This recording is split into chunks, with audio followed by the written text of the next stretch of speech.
It's February 20th. We're here in Cranberry Lake Park in Westchester.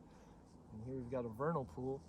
It still has the majority of it covered with ice and snow, but there's still some life in it, and come springtime there'll be even more.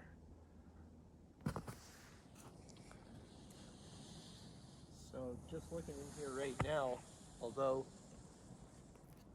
ice is covering it, water's pretty cold, there are still fairy shrimp that I see in there, and also a salamander called the marbled salamander.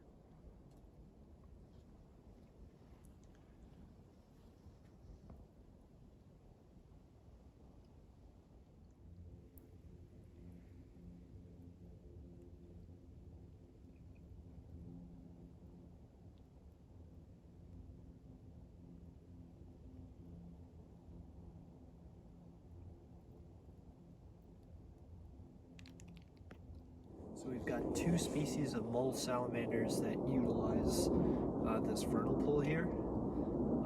The one that's in here right now is the marbled salamander, and the one that'll breed during snowmelt in the spring is the spotted salamander. And this is a process known as niche segregation, where they avoid competition with each other by breeding at different times of the year.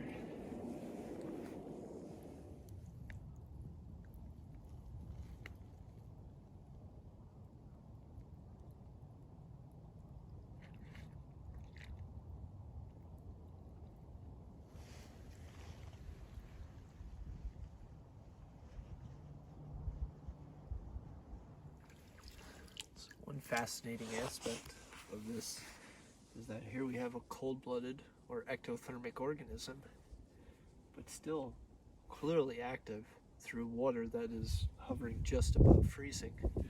How is this happening?